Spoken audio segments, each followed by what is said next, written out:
नमस्कार साथियों, मैं मनीष पिवाल आप सभी का आपके अपने चैनल में तहे दिल से स्वागत और अभिनंदन करता हूं।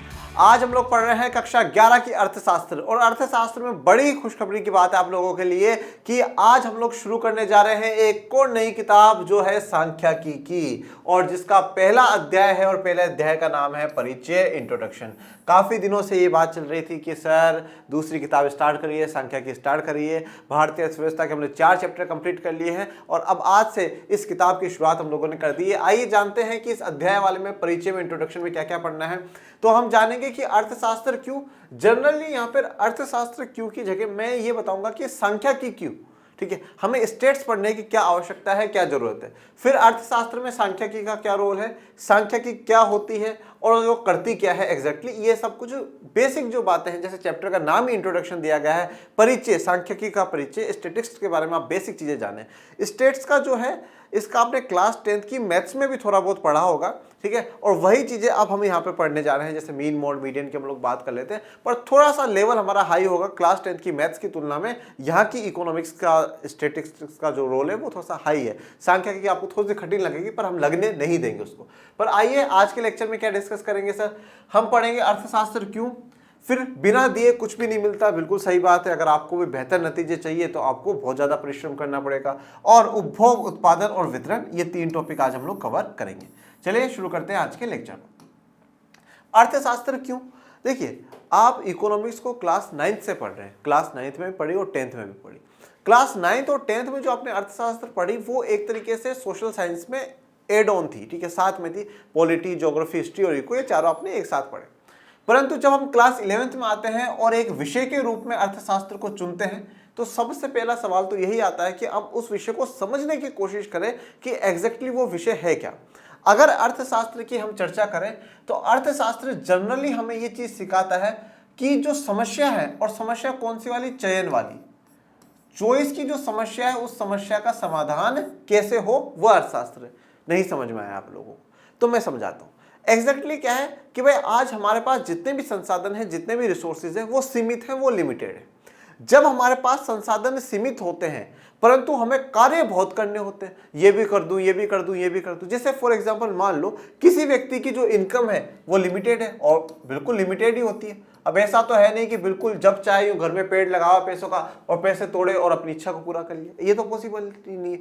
अब मान लो कोई व्यक्ति 10,000 रुपये कमाता है और उसका खर्चा 15,000 का आ रहा है, तो वो क्या करेगा, उन 10,000 में से वही काम करेगा जो कि पहले जरूरी हो। तो उसने क्या करा, चयन करा ना, चॉइस करा कि भाई मुझे ये 10 काम करने, 1 2 3 4 5 6 7 8 9 10, परंतु इन 10 काम जब मैं करूंगा तो मेरे लगेंगे पैसे 15,000, पर मेरे पास पैसे कितने हैं, 10,000 है। इसलिए मैं 10 के 10 काम ना कर करके इन 10 में से ये वाला करूंगा, ये वाला कर दूंगा, ये वाला कर लूंगा, ये वाला कर लूंगा, ये कर लूंगा। ये मेरे लिए इंपॉर्टेंट काम है, ये मेरे लिए इंपॉर्टेंट काम है। तो आपने इन 10 में से जो भी 6-7 जितने भी चुने हैं वो चयन करा है। ये जो चयन है, चयन कैसे करना चाहिए, कौन सी वस्तु का करना चाहिए, किसका करना चाहिए, ये चयन हमें अर्थशास्त्र में, इकोनॉमिक्स में पढ़ने को मिलता है। तो अर्थशास्त्र जनरली यही सिखाता है जो सीमित संसाधन है उनका सबसे बेहतर तरीके से उनका इस्तेमाल करना, यही हमारे अर्थशास्त्र की सीख है, यही हमें अर्थशास्त्र सबक सिखाता है और यही हम लोग अर्थशास्त्र में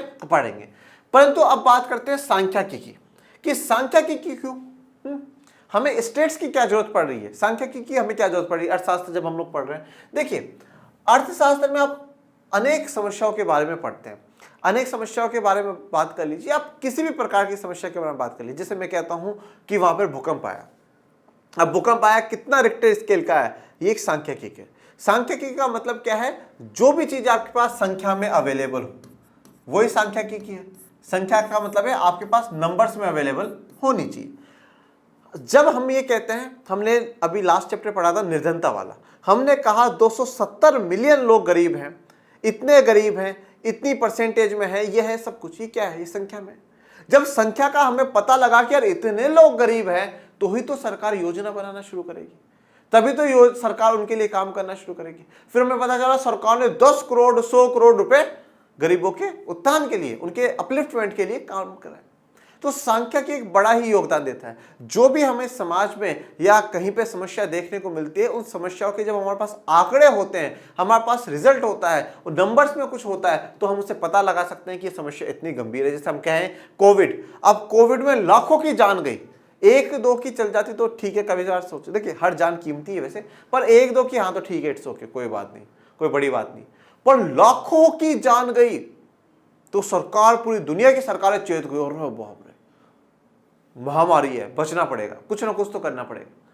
तो ये कैसे, ये संख्या से हमने पता लगा है। तो सांख्यिकी का एक बड़ा ही इंपॉर्टेंट रोल है। ये अब हम पूरी किताब में जानते चलेंगे। ये परिचय का चैप्टर, फिर आगे आंकड़ों का संग्रह देखेंगे, फिर ये अलग प्रकार से हमारा चलता जाएगा। शुरुआत के जो 4 अध्याय हैं उनमें आपको ज्यादा जो देखने को मिलेगी वो थ्योरी देखने को मिलेगी, और फिर बाद में आगे के जो अध्याय हैं उनमें हमें न्यूमेरिकल देखने को मिलेंगे। तो यहाँ पर आपकी जो जिनकी थोड़ी सी मैथ्स वीक हो तो वो डरने की कोशिश ना करें, वो सवालों को करने की कोशिश करें। यहाँ पर हम न्यूमेरिकल वाले क्वेश्चंस करेंगे और बड़े ही मजे के साथ, बड़े ही आनंद के साथ और बड़े ही ट्रिक के साथ हम उन क्वेश्चंस को सोल्व करेंगे, जिससे कि आपके अच्छे से अच्छे मार्क्स एग्जाम में आए। ठीक है ना। तो घबराना नहीं है, डरना नहीं है, चिंता नहीं करनी, हमें चिंतन करना है। और चिंतन यही है कि हमें बार बार मेहनत करती जानी है, और इतनी बार मेहनत करनी है कि जब तक हम सफल ना हो जाए हमें मेहनत करते रहने हैं, और आपकी मेहनत में हम हमारा पूरा योगदान देंगे। चलिए अब आगे बढ़ते हैं।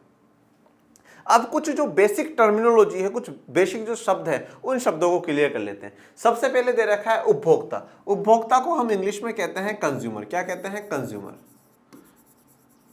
अब उपभोक्ता की क्या परिभाषा है? जब आप वस्तुएं खरीदते हैं, जब आप वस्तुएं खरीदते हैं तब आप उपभोक्ता कहलाते हैं। तो सीधी सी बात है, जब भी आप वस्तुएं खरीदेंगे और उनका उपभोग करेंगे तो आप क्या कहलाते हैं? उपभोक्ता कहलाते हैं। देखिए जनरली मेरा ऐसा मानना, मैं उपभोक्ता में या जिसे कंज्यूमर कहते हैं उसमें, और बायर जिसे क्रेता कहते हैं, ठीक है, दोनों में एक थोड़ा सा डिफरेंस करता हूं।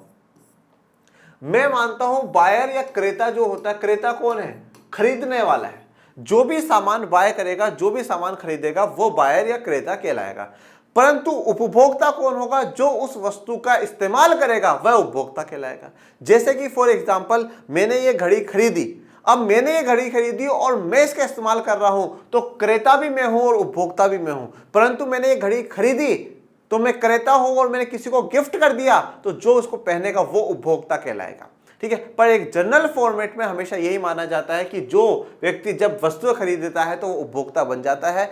90% केसेस में ये होता है जो खरीदता है वही उनका इस्तेमाल करता है, ताकि आप अपनी व्यक्तिगत, अपने परिवार की अथवा उन अन्य व्यक्तियों की आवश्यकताओं को संतुष्ट कर सके जिन्हें आप उपहार देना चाहते हैं। तो जिन्हें आप उपहार, आप गिफ्ट देना चाहते हैं, आप अपने परिवार के लिए खरीद सकते हैं, आप अपने व्यक्तिगत खुद के लिए भी आप खरीद सकते हैं, आप जिनके लिए भी खरीदना चाहते हैं वह। तो जब भी आप वस्तु खरीदते हैं तो आप क्या कहलाएंगे? आप उपभोक्ता कहलाएंगे, आप कंज्यूमर कहलाएंगे। ये जैसे कि एक मैंने आपको तस्वीर उपभोक्ता की दिखाई है।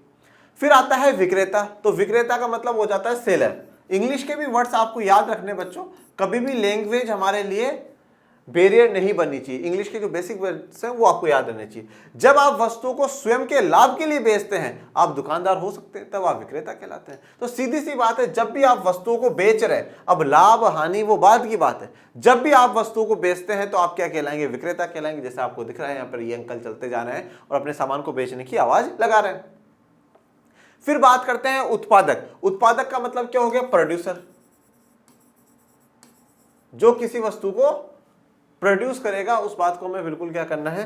ध्यान हम लोगों को रखना होगा। जब आप वस्तुओं का उत्पादन करते हैं, आप किसान अथवा विनिर्माता हो सकते हैं या सेवाएं प्रदान करते हैं, आप डॉक्टर, कूली, टैक्सी चालक या वस्तुओं के परिवहन संचालक हो सकते हैं, तो आप उत्पादक कहलाते हैं। देखिए एक थोड़ा सा कंफ्यूजन है यहाँ पर, आपको मैं दूर कर देता हूँ। काफी बच्चों को ऐसा लगेगा फिर सर विक्रेता में और उत्पादक में क्या डिफरेंस हुआ? जो उत्पादन करेगा वो बेचेगा भी। बिल्कुल सही बात है, बिल्कुल करेक्ट हो आपकी। जो उसने उत्पादन करा है वो सामान को बेचेगा भी। पर देखो एक बात जैसे बताइए, आज मैं एक दुकानदार हूँ, मैंने किसी दूसरे से सामान खरीदा फिर मैंने उसको बेचा है, तो मैं सिर्फ विक्रेता हूं। परंतु जैसे मान लो कि कोई एक व्यक्ति है, वो एक बड़ी फैक्ट्री का मालिक है, वो सामान का उत्पादन कर रहा है, वो सामान बनवा रहा है, अगर वो बनवाएगा ही नहीं तो हम जैसे दुकानदारों तक पहुंचेगा ही नहीं। तो विक्रेता में और उत्पादक में यह है कि उत्पादक उस सामान का उत्पादन करवा रहा है, बनवा ही वो रहा है, प्रोडक्शन ही वो करवा रहा है, और उसके बाद वो अलग अलग दुकानदारों तक पहुंच करके जनता तक पहुंच रही है। तो जो भी वस्तुओं का उत्पादन कराए वो क्या कहलाता है, उत्पादक कहलाता है। जैसे मान लीजिए कोई आप खाने की, जैसे मान लीजिए आलू खरीदा आपने, अब आलू का उत्पादक कौन है, जो किसान है वो आलू का उत्पादक है। पर जो रेडी पर बेचने वाले लोग आते हैं वो क्या है, वो विक्रेता है, वो बेच रहे हैं, पर सच में तो इसका उत्पादक कौन था, वो किसान था जिसने उस आलू को उगाया था। कर्मचारी, जब आप कोई नौकरी करते हैं अर्थात दूसरों के लिए कार्य करते हैं जिसके लिए आपको पारिश्रमिक दिया जाता है, तब आप कर्मचारी कहलाते हैं। आपको किसी ने काम पर रखा हो जो आपको मजदूरी या वेतन देता हो। देखो अब पारिश्रमिक का मतलब क्या है, जो भी आपको वेतन या जो भी मजदूरी दी जाती है उसे क्या कहा जाता है, पारिश्रमिक कहा जाता है। देखिए उत्पादन के 4 कारक माने जाते हैं। 4 कारक का मतलब होता है, एक भूमि, जो उत्पादन को सबसे ज्यादा प्रभावित करते हैं, भूमि, श्रम, भौतिक पूंजी और मानव पूंजी। देखिए अब भूमि के बदले में क्या मिल जाएगा, किराया, जिसकी भी भूमि आपने ले रखी उसको किराया। श्रम को क्या मिल जाएगा, वेतन मिल जाएगा, वेतन हो का हो, मजदूरी का हो। भौतिक पूंजी वाला पैसा, तो उसके बदले में क्या मिल जाएगा, ब्याज मिल जाएगा। और मानव पूंजी में कौन है, मालिक है, तो उसको लाभ या हानि मिल जाएगी। तो ये इनके बदले में ये जो सब कुछ आया इसको क्या कहा जाता है, पारिश्रमिक कहा जाता है। तो उसमें चाहे आपको वेतन मिल रहा हो, मजदूरी मिल रही हो। तो कर्मचारी कौन है, जिसने आपको अपने पास काम पर रखा हो और आप उसके लिए काम कर रहे हो और वो आपको पैसा देता हो, तो आप कर्मचारी कहलाएंगे। आप क्या कहलाएंगे, एम्प्लॉय कहलाएंगे, आप एम्प्लॉय कहलाएंगे। ठीक है, तो नौकरी करते हैं, मतलब कहीं भी नौकरी करते हैं तो कर्मचारी कहलाएंगे। जैसे कि ये दीदी है और ये सर्व कर रही है तो ये कर्मचारी है। नियोक्ता, जब आप भुगतान लेकर अन्य व्यक्तियों को सेवा प्रदान करते हैं, आप डॉक्टर, वकील, बैंकर, टैक्सी चालक या सामान वाहक हो सकते हैं, तब आप नियोक्ता कहलाते हैं। नियोक्ता का सीधा सा अर्थ होता है एम्प्लॉयर। आप एक तरीके से मालिक ही हो, आप मालिक हो। तो इसमें आप कोई भी किसी से पेमेंट लेकर के आप सेवा प्रदान कर रहे हो तो आप नियोक्ता कहलाओगे। जैसे कि डॉक्टर दीदी की मैंने यहाँ पे फोटो लगाई है। इन सभी स्थितियों में आप किसी आर्थिक क्रिया में लाभकारी रूप से नियोजित कहे जाओगे। देखो अब क्या कहा गया है, इन सभी स्थितियों में आप एक आर्थिक क्रिया में लाभकारी रूप से नियोजित कहे जाएंगे। तो सबसे पहली बात तो आती है आर्थिक क्रिया क्या होती है। आर्थिक क्रिया वे होती है जो धन प्राप्त करने के लिए की जाती हो। तो आप लोगों ने क्लास 10th में पढ़ा होगा, क्रिया 2 प्रकार की होती है। यहाँ पे वो हिंदी वाली नहीं है, अकर्मक और सकर्मक वाली क्रिया। यहाँ पे 2 प्रकार की होती है, काम 2 प्रकार के होते हैं। एक होते हैं आर्थिक क्रियाएं और दूसरी होती है बच्चों गैर आर्थिक क्रियाएं। आर्थिक और गैर आर्थिक क्रियाएं मतलब आर्थिक क्रियाएं वह सारे काम होते हैं जो आपने धन प्राप्त करने के लिए करे हो। जैसा कि मैं आपको पढ़ा रहा हूं, मुझे पैसे मिलेंगे, ये मेरी आर्थिक क्रिया है। ठीक है, या मान लीजिए किसी डॉक्टर को आप दिखाने गए, उसने आपसे फीस ली, वो उसकी आर्थिक क्रिया है। ठीक है, आपके पापा बिजनेसमैन है, प्रॉफिट कमा रहे हैं, वो उनकी आर्थिक क्रिया है। जो भी व्यक्ति जो भी काम करता है और उसके बदले में उसको पैसा मिलता हो, वो आर्थिक क्रिया कहलाएंगी। परंतु फिर गैर आर्थिक क्या होता है, सर मैं अगर मेरे घर पे जाकर के मेरे भतीजे को पढ़ाता हूं तो मैं उससे पैसा नहीं लूंगा, वो गैर आर्थिक क्रिया होगी। अगर हमारी मम्मी सबके घर वालों के लिए खाना बनाती है पर वो कभी पैसा चार्ज नहीं करती, वो गैर आर्थिक क्रिया होगी। और अगर वही टिफिन सर्विस शुरू करती है अपनी मदर, तो वो आर्थिक क्रिया में हो जाएगा। मतलब जो भी कार्य हम लोग करें और उससे हमें धन की प्राप्ति हो, वो आर्थिक होगा। और जो हम ऐसा कार्य करें परंतु उससे हमें धन की प्राप्ति ना हो, वो गैर आर्थिक क्रियाएं कहलाएगा। तो आपने जितने भी अभी सारे पढ़े वो सारे के सारे क्या है, आर्थिक क्रियाएं। खरीदना, बेचना, सेवाएं देना, ये सब कुछ आर्थिक क्रियाओं में आ जाता है।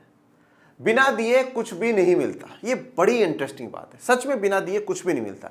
जब तक हम हमारा कुछ देते नहीं तब तक हमें कुछ मिलता नहीं है। इसमें आपकी किताब में कहानी दे रखी है अलादीन के चिराग की। आप सब बचपन से अच्छे से वाकिफ है। ठीक है, चिराग को यूं करा और फिर अलादीन आता है। ठीक है, और जो भी मांगना चाहो वो आप मांग सकते हो। ठीक, और वो आपकी ख्वाहिश पूरी कर देता है। परंतु ऐसा है नहीं, अपने डेली लाइफ में नहीं है। ठीक, अपन को तो कुछ पहले देना पड़ता है फिर अपन को कुछ मिलता है। अगर आपको अच्छा रिजल्ट देना है तो आपको खूब मेहनत लगानी पड़ेगी, फिर आपको अच्छा रिजल्ट मिलेगा। आपको बेहतर व्यक्ति बनना है, आपको अच्छी जगह पहुंचना है, तो आपको खूब मेहनत करके वहां तक पहुंचना पड़ेगा। तो बिना दिए कुछ भी नहीं मिलता। वास्तविक जीवन में हम अलादीन की तरह भाग्यशाली नहीं हो सकते। तो वास्तविक जीवन में अलादीन वाली लाइफ नहीं है, जो मांगा वो मिल गया, ऐसा नहीं है। यद्यपि हमारी इच्छा उसी की तरह असीमित है, परंतु हमारे पास कोई जादुई चिराग नहीं है। देखो अब इच्छाएं अलादीन की भी असीमित थी और इच्छाएं तो कभी खत्म नहीं होती। अगर आज ये इच्छा पूरी हो जाएगी फिर यार ऐसा भी होना चाहिए, फिर ये भी होना चाहिए। हमारी इच्छाएं कभी खत्म ही नहीं होती। तो हमारी इच्छाएं तो उसी की तरह असीमित है, परंतु हमारे पास चिराग नहीं है जिसकी तरह कि हम कुछ भी बोले और वो सारे काम कर देगा। तो हमारी इच्छाएं क्या है, असीमित है, अनलिमिटेड है, कभी खत्म नहीं होती। अतः आप उसी वस्तु को चुनते हैं जिन्हें आप सबसे ज्यादा आवश्यक मानते हैं। यही अर्थशास्त्र का आधारभूत सबक है। अब यहां से एक इंटरेस्टिंग बात देखिए हमारी इच्छाएं असीमित है, ठीक है। मैं चाहता हूं मैं ऐसा भी हो, ये भी हो, ये भी हो। जैसे फॉर एग्जांपल मान लो मैं कहता हूं एक बढ़िया सा घर होना चाहिए, घर बन गया। उसके बाद कहूंगा घर में बढ़िया सा फर्नीचर होना चाहिए, फर्नीचर आ गया। फिर कहूंगा घर में हर कमरे में एसी लगा होना चाहिए, लग गया। फिर कहूंगा घर में 3-4 मारुति कार, बढ़िया कार खड़ी होनी चाहिए। क्या इच्छाएं खत्म हो रही है? नहीं, इच्छाएं चलती जा रही, इच्छाएं होती जा रही। परंतु इन इच्छाओं को पूरा करने का जो साधन है वो क्या है? मनी, पैसा मतलब मेरी इनकम, जो भी मेरी आय होगी वो। और मेरी आय तो सीमित है ना, लिमिट है।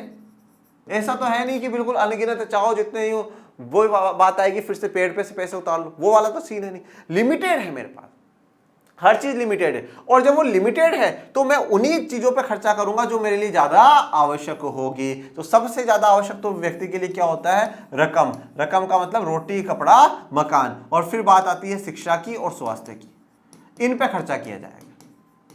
और फिर इनके बाद भी मैं प्राथमिकता दूंगा कि अगर मेरे पास पैसे बचे तो मैं ये कार्य करूंगा, मेरे पास पैसे बचे तो फिर ये कार्य करूंगा। जैसे मैंने आपको बताया कि 10 कार्य हैं और खर्चा 15,000 का है, पर 10,000 ही मेरे पास इनकम आ रही है, तो मैं 10,000 के अंदर जो कार्य पहले हो सकते हैं उनको करूंगा, जो मेरे लिए ज्यादा महत्वपूर्ण होंगे। यही अर्थशास्त्र हमें एक सबक सिखाता है। अर्थशास्त्र की मेन बात यही है कि जिन चीजों में आपको चयन करना होता है, आपके पास इच्छाएं आपकी असीमित है, आपकी इच्छा अनगिनत है, परंतु आपके पास उन इच्छाओं को पूरा करने के लिए जो संसाधन है, जो रिसोर्सेज है बच्चों, वो लिमिटेड है। और जब वो सीमित हैं, वो लिमिटेड है आपके पास वो रिसोर्सेज, तो आप कैसे उन इच्छाओं को पूरा कर सकते हो? इसलिए आपको चयन करना होगा, आपको चूज करना पड़ेगा कि ये पहले करूंगा, ये बाद में करूंगा, ये अब भी करना है, ये कल करना है। तो चूज जब आप करोगे, ये चूज करना हम अर्थशास्त्र में सीखते हैं, इकोनॉमिक्स में सीखते हैं। ओके, तो ये बात आपको क्लियर? इसीलिए कहा गया कि बिना दिए कुछ भी नहीं मिलता है। अभाव सभी आर्थिक समस्याओं की जड़। अभाव का मतलब क्या है? कि हमारे पास वो वस्तुएं नहीं है, हमारे पास कमी है किसी चीज की।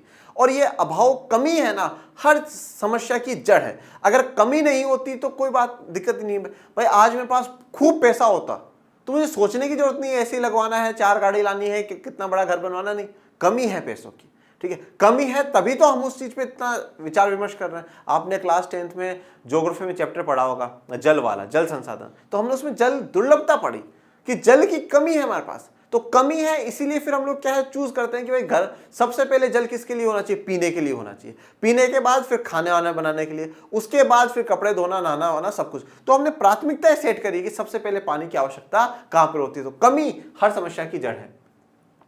यदि अभाव ना हो तो कोई आर्थिक समस्या ही ना होती, तब आपको अर्थशास्त्र पढ़ने की आवश्यकता भी नहीं पड़ती। तो अगर किसी चीज की कमी नहीं होती तो फिर आपको कोई समस्या नहीं होती। हर चीज हमारे पास अनगिनत है, खूब हमारे पास पानी है, खूब संसाधन है, खूब पैसा है, खूब धन दौलत है, सब कुछ बहुत है।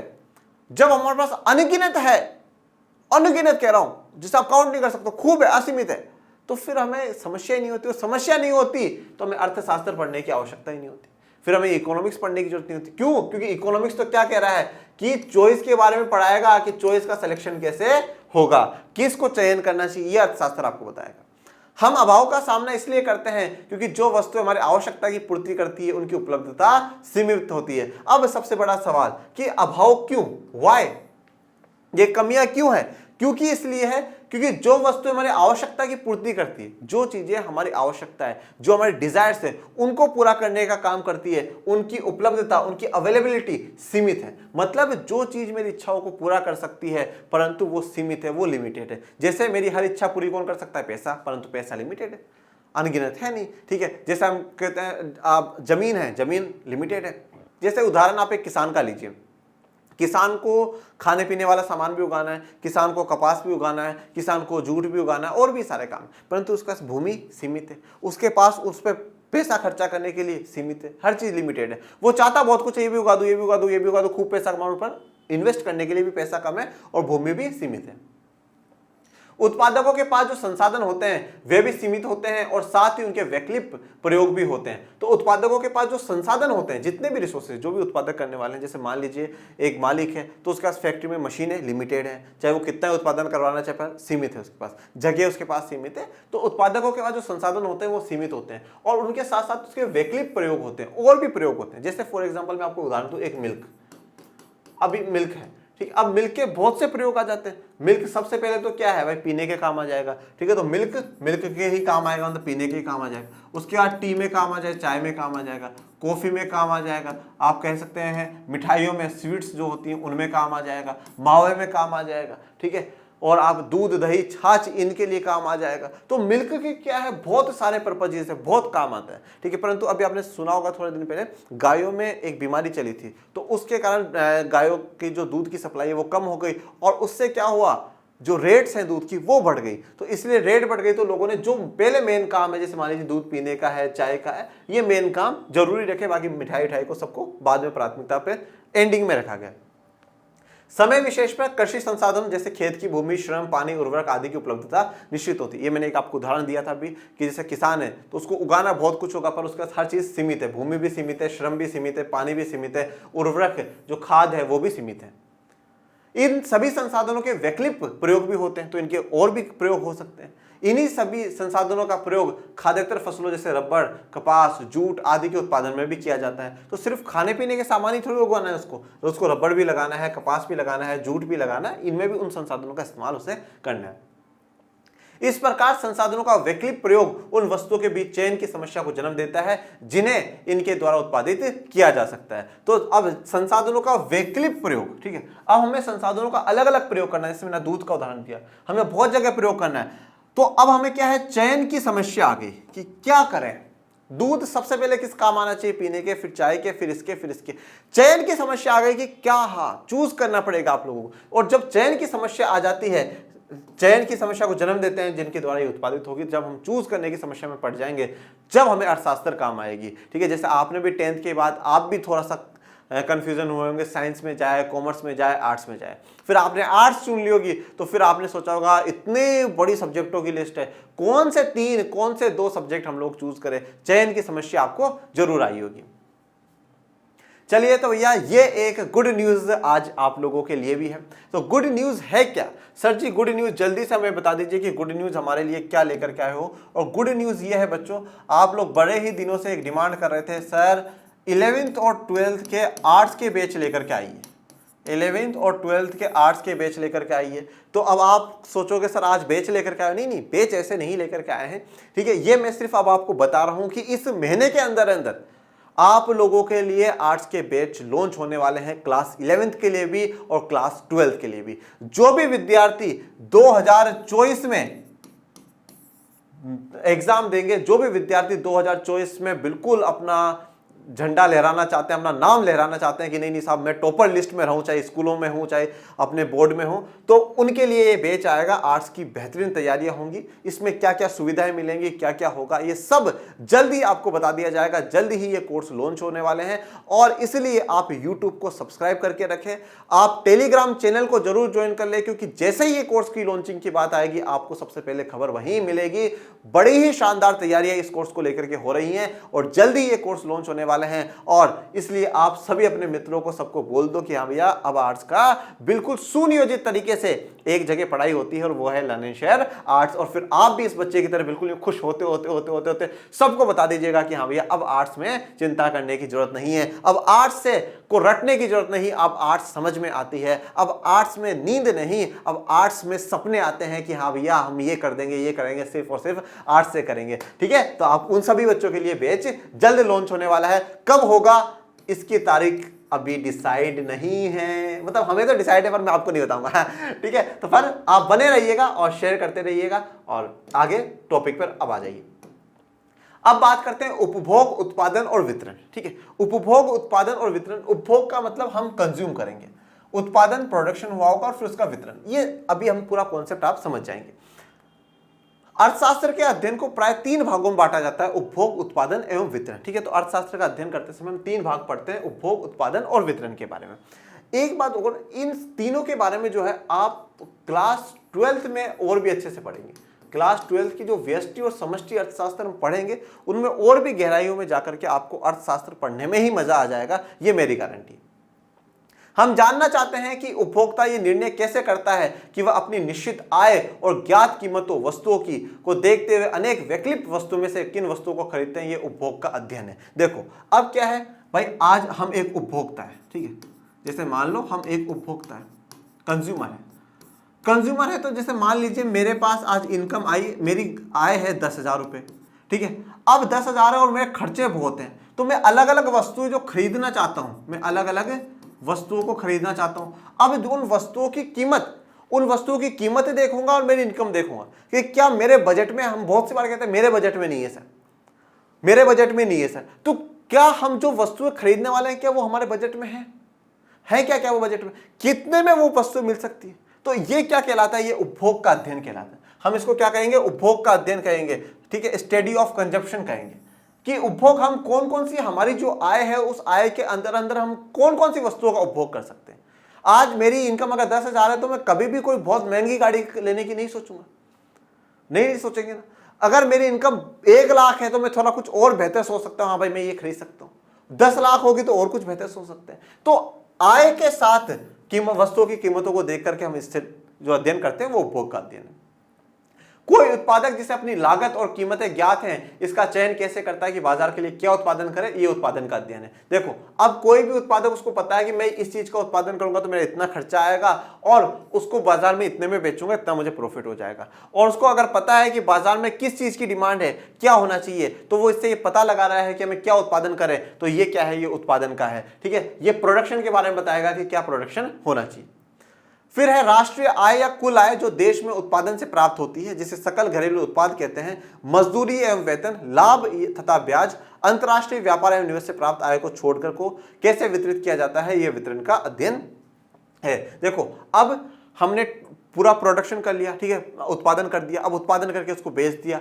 अब उससे जो भी प्रॉफिट, जो भी लाभ या जो भी हानि, जो भी पैसा हमारे पास आया है, अब उसको वितरित करा जाएगा, जिसे हम लोग क्या कहते हैं, जीडीपी कहते हैं, सकल घरेलू उत्पाद। उस सकल घरेलू उत्पाद को बांटा जाएगा, और जो बांटा जाएगा वो क्या होगी, हम लोगों की आय होगी, हमारी इनकम होगी। क्या भाई उसको इतनी इनकम, उसको इतनी इनकम, उसको इतनी इनकम, मजदूरों को वेतन मिल जाएगा, मालिक को लाभ या ब्याज मिल जाएगा। इसमें कौन सी चीज को हटाना है, कोई अंतर्राष्ट्रीय व्यापार या निवेश, ठीक है, कोई अंतर्राष्ट्रीय व्यापार हुआ, उससे पैसा मिला, उसको हम इसमें काउंट नहीं करते हैं। और फिर जो टोटल है इनकम हमारी आती है उसको वितरण करने का काम करते हैं। इनकम पैसे को दर्शा रहा है।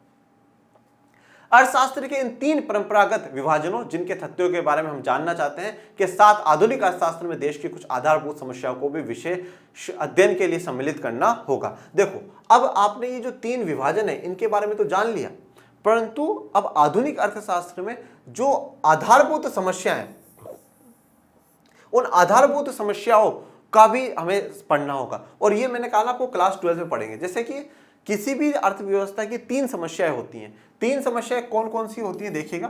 पहली समस्या है क्या उत्पादन करें। मैंने क्या कहा आपको, अर्थशास्त्र क्या है, चयन की जो समस्या है सब कुछ उसके ऊपर अटका हुआ है। तो क्या उत्पादन करें, क्या उत्पादन करने का मतलब क्या है कि कौन सी वस्तु में उत्पादित करनी चाहिए, जो बहुत ही मूलभूत आवश्यकता वाली वस्तुएं हैं वो लगाएं, या जिन वस्तुएं बहुत महंगी बिकती हो, विलासिता वाली वस्तुएं हैं वो लगाएं। जैसे मैं कहूं कोरोना के समय में चॉइस थी क्या कि भैया है ना गाड़ी बनाए या दवाई बनाए, अरे दवाई बनाओ भाई, दवाई बनाओ, चॉइस दवाई बनाई हम लोग। तो कौन सी वस्तु का उत्पादन करना चाहिए, क्या उत्पादन करें, फिर कैसे उत्पादन करें,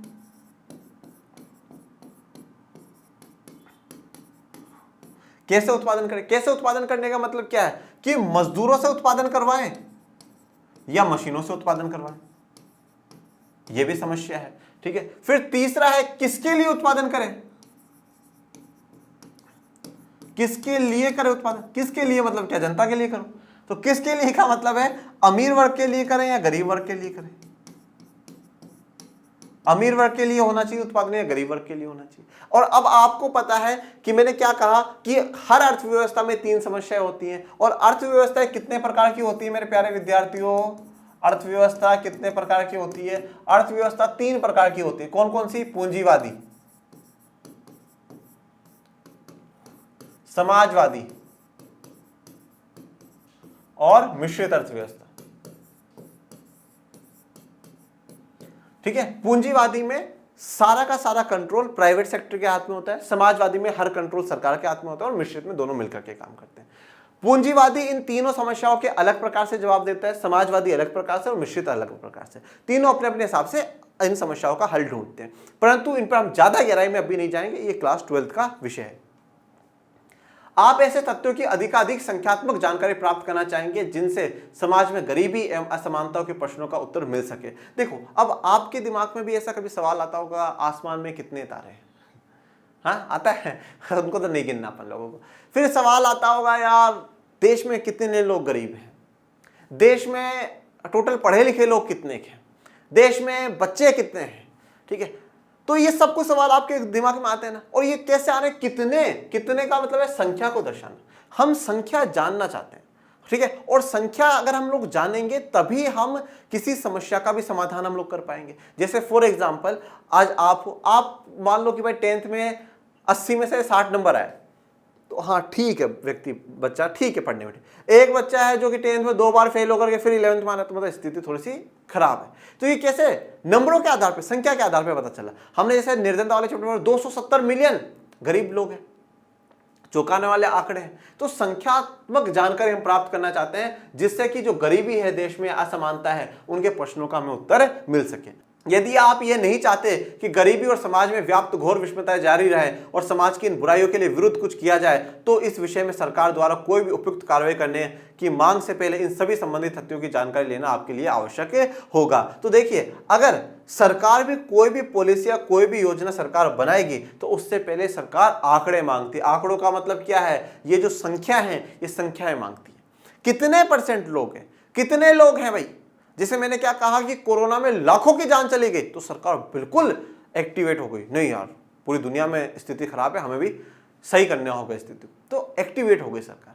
एक दो का बात एक अलग होती है। तो आंकड़ों के आधार पर फिर सरकार योजनाएं बनाना शुरू करती। सरकार ये देखती है, जैसे मान लो गरीबी, तो गरीबी कहां पे? सबसे ज्यादा इस राज्य में गरीबी कितने लोग हैं? इतने लोग हैं। क्या क्या कारण हो सकते हैं इस राज्य में? अच्छा, ये कारण हो सकते हैं, तो सरकार फिर उन पर एक्शन लेना। मतलब सबसे पहले समस्या का पता लगाना, समस्या का स्तर कितना है, कितने का मतलब उसमें कितने संख्या से लोग ग्रस्त हो रहे हैं, वो फिर सरकार समाधान लेकर के आती है। यदि आप तथ्यों को जाने तो आपके लिए अपने जीवन को भी अधिक बेहतर ढंग से नियोजित करना संभव होगा। और अगर आप तथ्यों को जान जाएंगे, अगर आप फैक्ट्स को जान जाएंगे, तो आपके लिए किसी भी चीज को नियोजित करना, प्लान करना आसान हो जाएगा। जैसे कि फॉर एग्जांपल मैं आपको कहता हूं ना कि भाई आज आपका फर्स्ट टेस्ट हुआ, फर्स्ट टेस्ट में मान लीजिए आपके 20 में से 10 आए। अब आपको पता चला यार 10 आए, कम नंबर है, आपने थोड़ी सी और मेहनत करी। आपके सेकंड टेस्ट में 15 है, आपने बोला यार अभी भी थोड़े कम है, फिर और मेहनत करी, फिर 18, फिर 19। आपने क्या फैक्ट पता लगाया कि मेरे नंबर कट कहाँ रहे हैं, कितने कट रहे हैं, क्यों कट रहे हैं, तो आपने फिर अच्छे तरीके से नियोजित कर करके आपने सारा काम करा। ऐसे आप किसी भी चीज में ले लो, आपको संख्या की जरूरत पड़ेगी। जैसे मान लो आपको 3 दिन की छुट्टी मिली और आपने सोचा मैं बाहर घूमने जाता हूं, तो आपने प्लान करा कि देखो मैं कल जाऊंगा, वहां उतरूंगा, इतने बजे उतरूंगा, इतने बजे पहुंचूंगा, ये 5 जगह है, इन 5 जगह घूम करके मैं परसों वापस आ जाऊंगा। तो हर जगह में संख्या की जरूरत आवश्यकता होगी, काउंटिंग की हमें जरूरत होगी, और उसी से हम हमारा नियोजित जीवन जी सकते हैं। अब सवाल अर्थशास्त्र। व्यक्ति और समाज अपनी आवश्यकताओं को पूरा करने के लिए तथा समाज के विभिन्न व्यक्तियों एवं समूहों में उपभोग हेतु वितरित करने के लिए इसका चुनाव कैसे करें, यह बड़ा सवाल है। कि वैकल्पिक प्रयोग वाले अल्प संसाधनों का प्रयोग विभिन्न वस्तुओं के उत्पादन में हो सके, अर्थशास्त्र इसका अध्ययन है। तो अर्थशास्त्र किस चीज का अध्ययन है? अर्थशास्त्र जो हमारी आवश्यकताओं को पूरा कर सकता है, जो संसाधन उत्पादन में जरूरी है, उन सब में हम चुनाव कैसे करें, बस यही इंपॉर्टेंट है। इसी का ही जवाब हमें अर्थशास्त्र में मिलता है, इसीलिए हम अर्थशास्त्र पढ़ते हैं। स्टार्टिंग में हमने क्या पढ़ा कि हर समस्या का जड़ क्या है? अभाव। अगर ये कमी ना होता तो शायद आज इकोनॉमिक्स या अर्थशास्त्र ही ना होती। इकोनॉमिक्स अर्थशास्त्र हम लोग पढ़ ही नहीं रहे होते। ओके, तो आज के लिए इतना ही। और ये चैप्टर्स आपके स्टार्टिंग के जो चैप्टर्स है वो बहुत छोटे छोटे, ज़्यादा बड़े चैप्टर्स नहीं है। और आप अपनी तैयारियों को बिल्कुल 4 चांद लगाने के लिए आपके लिए बैच जल्दी ही लॉन्च होने वाले हैं। विद्यार्थियों, आप भी एक्टिव रहे, ठीक है, कि कब लॉन्च हो जाए, और आप बिल्कुल धमाकेदार को आप फोन कर करके आप टीम से कोर्स परचेज कर ले। और टेलीग्राम चैनल को आप जरूर ज्वाइन कर लीजिएगा, लर्न एंड शेयर आर्ट्स का, और पढ़ते रहिए, आगे बढ़ते रहिए, और आपके अपने चैनल को लाइक शेयर सब्सक्राइब करते रहिए। मिलेंगे नेक्स्ट लेक्चर में, तब तक के लिए थैंक यू सो मच। जय हिंद, जय भारत।